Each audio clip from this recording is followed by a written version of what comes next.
It's Thursday the 26th of May 2022 and welcome to the Water Action Platform. This is our 39th broadcast, which means if we were the 1935 Alfred Hitchcock spy thriller, The 39 Steps, then surely we have now made it to the top of the stairs. Talking of thrillers, and I appreciate that was one of my more obscure segues, what a programme we have for you today. Following a few months where we've been quiet on the topic, today we revisit the vaccines and variants feature that we used to have to hear how things have developed over the past few months. We also have two excellent green chemistry technology showcases, a challenging call to arms to be future ready from the Net Zero and Innovation Director at WSP, and a cheeky peek into the results from an ongoing sludge thickening trial that's being completed in the UK. We even have a WapWood Star and an And Finally story that asks the question, could we make fuel from the carbon in the air? We start, however, with a story from Operators Without Borders, a registered Canadian charity that operates solely with dedicated volunteers and has a mandate to help water and wastewater utilities in developing countries rebuild after disasters. I've been in touch with Valerie Jenkinson, the founder and chair of Operators Without Borders, and as you can see from these dramatic images, Operators Without Borders has in the past worked in places like Dominica and the Bahamas to rebuild after devastating hurricanes that have hit those countries. Right now, one of the major initiatives that they're working on is how to assist in the Ukraine. Valerie is working closely with Clara Ram from the Polish Chamber of Commerce Water Association, who you will have seen here on last month's broadcast. Our news feeds have been filled with images of devastation which is occurring in the Ukraine. Operators Without Borders' plan is to work with water utilities in Poland, the Global Water Operator Partnership Alliance and the UN Habitat, as well as being part of the WASH Global Group, to design and implement a strategy to rebuild the water infrastructure in the Ukraine once it is safe so to do. So, why am I raising it here? Well, it's simple.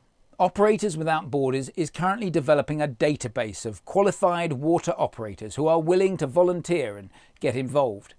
If you would like to help in any way, either as a direct volunteer or in raising funds, then contact Valerie on the email shown here. This is a great initiative and worthy of our support, and I've asked Valerie to keep us informed of progress. Now, it's been 3 months since our last vaccines and variants update from Joe Burgess, and we felt enough had happened to warrant an update. So, Joe, over to you.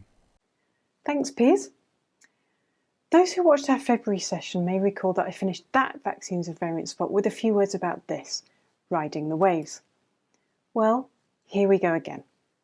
6 months after South Africa first identified the Omicron variant, two offshoots of that game-changing lineage are once again driving a rise in COVID-19 cases here.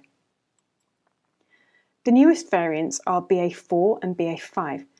They're slightly more transmissible than earlier forms of Omicron. They spread faster than previous Omicron variants and are accounting for a growing proportion of cases, as you can see by the rise in the orange zone on this graph on the slide right now.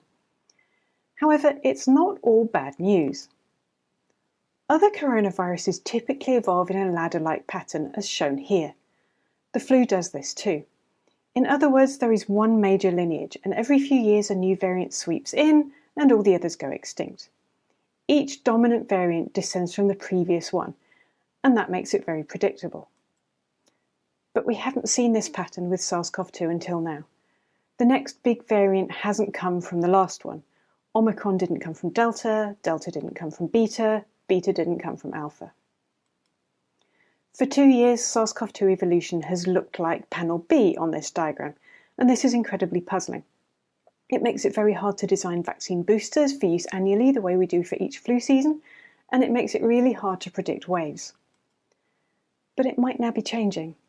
North America is also seeing the rise of new Omicron sublineages that have similar spike protein mutations to BA4 and BA5, for example BA2.12.1. The rise of BA4, 5 and 2.12.1 could mean that SARS-CoV-2 evolution is beginning to settle into a predictable pattern.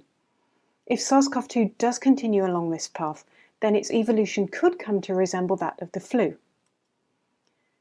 We shouldn't rule out more surprises completely, however. For instance, Delta hasn't completely vanished, and as global immunity to Omicron increases, a Delta descendant could make a comeback. But whatever their source, new variants seem to now be emerging about every 6 months, and epidemiologists are beginning to wonder whether this is the structure that COVID-19 epidemics will settle into. By December next year, we will know more. Isn't that brilliant? Thank you, Joe. That has got to be the best 2-minute update on SARS-CoV-2 that you can find anywhere.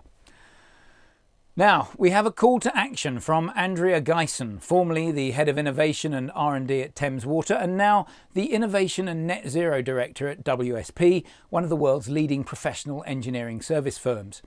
I invited Andrea to share her thoughts on what we have to do with infrastructure planning if we're going to resolve the climate crisis. Taking action on climate change requires us to fundamentally rethink how we deliver infrastructure. We can make the greatest reduction in whole life carbon emissions at the earlier stages of the planning cycle, considering low and no build scenarios, retrofit rather than new build, and selecting nature-based solutions rather than traditional grey infrastructure. But we need to go further. Whilst carbon reduction is vital to achieving the Paris Agreement goal to limit long-term global warming to 1.5 degrees Celsius, our response to climate change must be much broader. As the climate changes and the frequency of flooding and the severity of droughts increases, we need to adapt. And in doing so, we need to consider the broader environmental and societal trends that will inform our future infrastructure needs. When planning for the future, adaptive pathways enable organisations to navigate uncertain terrain and to minimise risk. By exploring future scenarios through different lenses, organisations can consider different responses and understand the risk and impact associated with each one. This approach is invaluable when delivering long-term strategies, such as drainage and wastewater management plans, DWMPs, which water companies are developing and which look out several decades into the future. DWMPs also play an important role in communicating the benefits of nature-based solutions, such as SUDS. SUDS, Sustainable Urban Drainage, is a great example of how investments can deliver long-term value and multiple benefits. By diverting surface water from our sewers, we reduce the risk of flooding and spills, leading to better outcomes for customers and the environment. We also reduce the demand on our foul sewers and wastewater treatment plants. This reduces the need to increase capacity, making further cost and carbon savings. A great example of this is Westminster City Council, who invested in rain gardens in the Marylebone low emission neighbourhood. These delivered additional societal and environmental benefits by enriching local biodiversity, improving pedestrian safety by providing a buffer between pavements and highways, improving air quality and enhancing the streetscape to make it more attractive. Climate change is changing the role of organisations and the individuals within them. As we seek to tackle the greatest challenge facing humanity today, we need to think outside the box to make every pound we spend and every kilogram of carbon dioxide we emit deliver the biggest possible benefit for society and for the environment. WSP have committed to achieve net zero in their own business and will halve the carbon in their designs and advice by 2030. They are indeed walking the walk, and it's great to see. Thank you, Andrea. Now, staying with the climate change topic, we come now to our monthly Trial Reservoir update. You will no doubt recall that the Trial Reservoir is an initiative that we launched at the end of last year.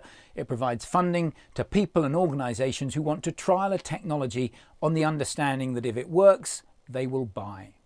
I have had the honour this week of presenting this groundbreaking initiative at the World Economic Forum in Davos, where it was seen as one of the mechanisms for speeding up our response to the climate crisis. Here is Joe again with an update on this month's trial.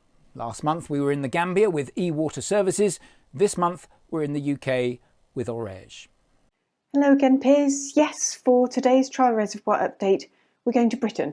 With the help of these 10 fantastic supporters, 2 companies aim to drastically reduce the carbon emissions from sludge treatment and transport at sewage treatment works. First up though, the pipeline, which continues to grow. We're nearly in triple figures at the top of the funnel, And down at the business end is the technology developer we're focusing on today, Orege. Orege is a French company with international coverage, and the technology user is Yorkshire Water. The technology is SLG, a sludge conditioner that can be integrated with existing thickening and dewatering equipment. Yorkshire Water are applying SLG to primary sewage sludge. One unit was installed on site just a couple of weeks ago. It uses air and energy exchange to modify the structure of sludge and create an emulsion. The bound water is released and the SLG sludge floats. Adding polymers completes the flocculation process of SLG sludge, which is then treated by the dewatering equipment that's already in use on the plant.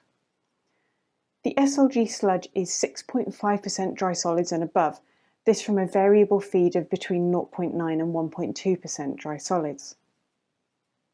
The filtrate goes to the head of the works, so this water here is what they would have been tankering. Orege and Yorkshire Water gave a magnificent joint presentation at Utility Week Live last week, and I had a chance to speak to Tom Hall and Matt Gibson in person. Both companies have put a huge amount of effort into setting this trial up, so I asked them why, what makes this particular trial worth it, and what part it plays in their long-term ambitions. Well, it's a really exciting trial from Yorkshire Water's perspective. So we're driven by a few things. Firstly, from a customer perspective, driving down bills, and that's measured in bioresources through pounds per tonne of dry solid. We're constantly looking at ways to drive down and drive forward on efficiency. And also when you add in our net zero commitments to be carbon net zero by 2030, then actually the pilot that we've rolled out at SEMA working with Orege and Isle Utilities is hugely important for us in terms of driving our efficiency, but also driving towards net zero.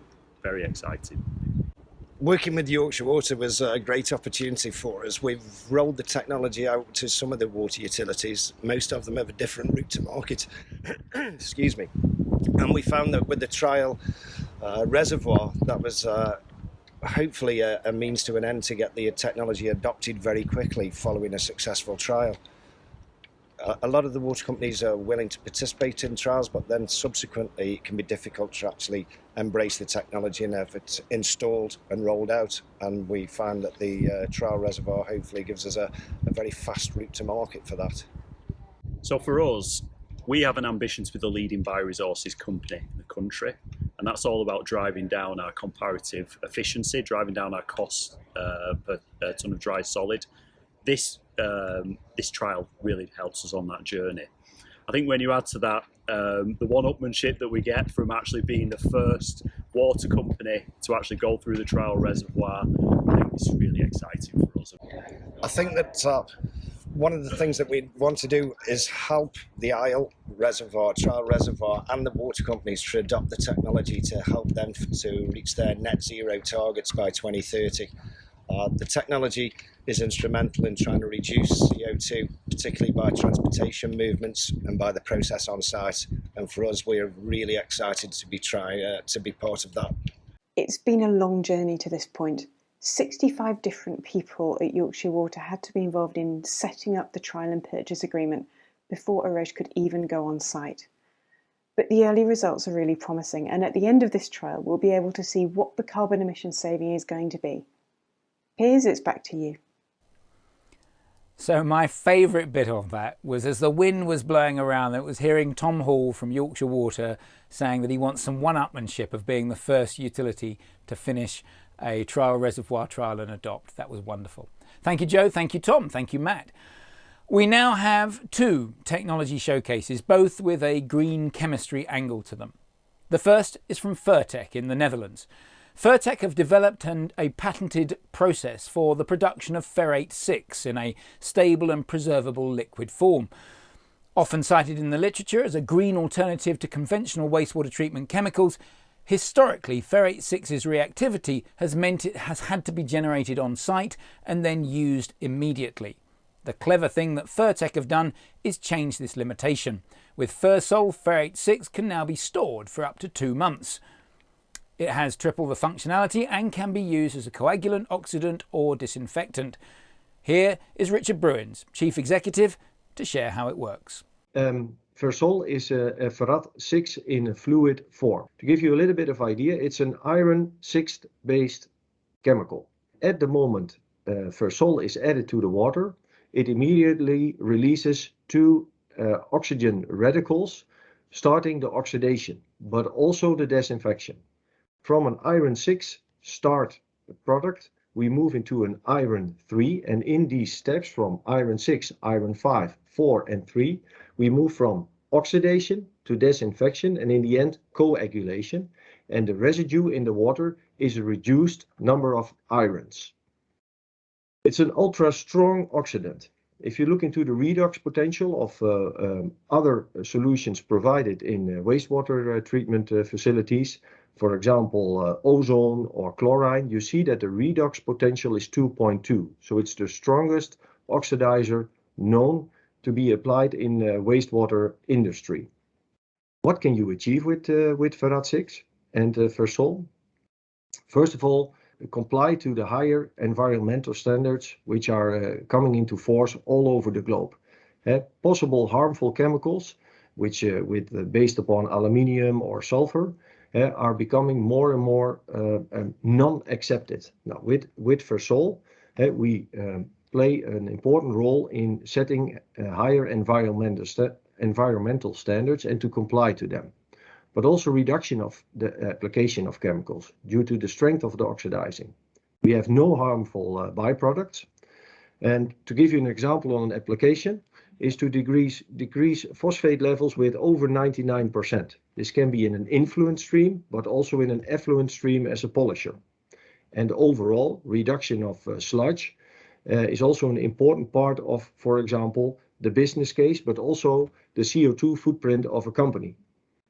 If you want to move into reuse of water, we see also an important application of RO systems, where we reduce the biofouling and the biofilm on the membranes, and as a result you have an extended lifespan of your membranes and your overall RO system. Here you can see a comparison between ferric chloride and Ferr-Sol. And the difference here is this was a phosphate removal application where after a bioreactor the client wanted to create a polishing on phosphates. We decreased the total phosphate with over 96%, but also interesting is, and this comes as a by-effect, that also the zinc was reduced with over 80% without any capital expenditures, because the current dosing done with ferric chloride was just replaced with Ferr-Sol. Brilliant. I love it. It's worth noting that Ferr-Tech is also working with the Water Test Network to see if they can do micropollutant removal using a combination of UV, nanofiltration and, of course, Ferr-Sol. Our second technology today comes from Switzerland. It is Alpha Cleantec with their wastewater oxidation process. This is an in-situ chemical oxidation process that's based on the synthetic generation of highly concentrated superoxide radicals. By integrating this process into the treatment train, they claim that biogas yields can be increased by 50% and sludge production decreased by 20%. The process operates at normal temperatures and pressures, making it a cost-effective sludge pre-treatment technology from both a financial and a carbon footprint perspective. Here is Yuri Stein, Chief of R&D, sharing more. So how is our solution working? We're talking about in situ partial chemical oxidation process for primary or secondary sludge or mix of them, which has allowed us to increase the solute COD before the digestion unit by up to 100%. We actually deliver the sludge to our unit, we mix it there, and we add an active solution, which is generate a partial oxidation, and that's how it's working. This is our unit. We actually located immediately after a secondary clarifier and primary clarifier. So we're taking sludge from the clarifiers to our WWO unit, and we measure the impact of our technology in the generation of methane gas, and we can see that we increase methane generation up to 50%, and we also reduce sludge in the sludge disposal unit up to 20%. Only by this pre-treatment process, without any dewatering processes. We make the organic material more available, and that's why we decrease sludge at the end of the process.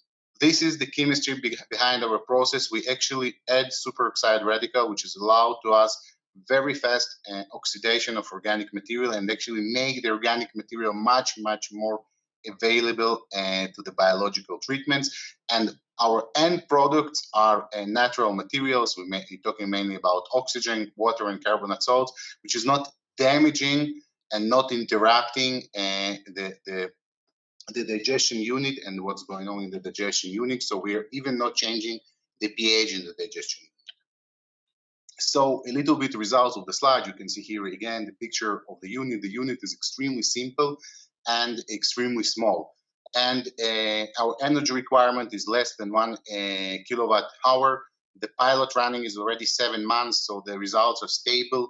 We know that this is a result. It's not impacting by the time of the year, by the type of the sludge, by whatever, because it's already almost a year of running. So we increased the COD level by 100%. We increased VFA by 32%. We improved VSS by 10%. We increased ammonia by 36%, and we decreased phosphorus by 35% in water. Our technology is operating under normal temperature and pressure conditions. We have very low energy requirements. The technology is extremely fast. We're talking about minutes to hours. Carbon footprint is very low. Footprint is very low. Excess of biogas and sludge must decrease. As I told before, we have 20% less sludge, 50%, at least 50% more biogas, and the sludge at the end of the process can be used as a fertilizer. Thank you, Yuri. Alpha Cleantec is also testing proprietary chemical reagents for the treatment of industrial wastewaters and contaminated soils. We now come to our Water Action Platform Star section, and you may recall this video clip from the children's classic Ice Age with the last words dubbed by this week's star. It's all gonna flood. Come on, we gotta warn them. Maybe we can rapidly evolve into water creatures. That's genius, Sid. Call me Squid. Well, that was the voice of Jim Chu, founder and chief executive for Untapped Global, which provides alternative financing for entrepreneurs in frontier markets. What's a frontier market? Well, it's a country where the market is less established than traditional emerging markets, usually because it's too small, too risky, or too illiquid. Jim's work is incredible. It's hard enough for entrepreneurs to raise money in established markets, let alone in poor, underserved, underdeveloped regions of the world. He's a genuine pioneer. Jim has paved the way to attract investors into opportunities which could improve the lives of billions of the most underserved. His model isn't water specific, although he has a strong water background, having launched a successful water kiosk business in Haiti called Delo Haiti after the 2010 hurricane. Jim was also the brains and energy behind Swim for Haiti, an annual 10-kilometre open water sea swim designed to promote the beauty and adventure of Haiti. As I did my research on Jim, I was delighted to find this photo on the internet. It shows myself and some of my ISLE colleagues back in 2018 when we participated in this excellent, if grueling, event. Now, when we recognise people on the Water Action Platform, we don't do physical awards. Instead, our WapWood stars get a tree planted in their name. Jim's tree is a black poplar. It's a relatively rare tree, which we are reintroducing into southern England. What I particularly like about it is it prefers growing in boggy areas where its feet are always in water. Just like Jim. So, who will be next month's WapWood star? Listen to this clip from The Martian to hear where we flip from Matt Damon to our forthcoming star. The problem is water. I have created 126 square meters of soil, but every cubic meter of soil requires 40 liters of water to be farmable. So I gotta make a lot more water. Good thing is, I know the recipe. He actually sounds a bit like Matt Damon, doesn't he? And finally, can we make fuel from air? We know that burning fossil fuels has broken the weather, But could we replace those fossil fuels with fuels made from atmospheric carbon and water? Well, yes, we could. In theory, at least. Reference 4 in the footnote here is some research from Wei et al. It makes for a fascinating read. They are exploring how catalytic converters could help make this fuel generation from air process economically viable. The other option, of course, would be to use renewable energy such as solar heat, either by itself or with biogas. As shown here, this process would utilise a field of solar mirrors to drive a thermochemical reactor to produce a syngas, which could then be transformed into a fuel. It's all a bit mad and ridiculously ambitious for my liking, and common sense suggests that we should find other fuel sources where possible. But for some applications, what we need is an intense fuel source to power a plane, for example. And this approach might just offer a climate-friendly way forward. With that, we come to the end of this week's broadcast. Thank you again to our sponsors. Next month, we have a feature-length special on advanced digestion, the pros and cons. It will be held on Thursday the 9th of June, a little earlier in the month than our usual timing. I hope to see you there. Keep asking questions, keep sharing, and keep safe.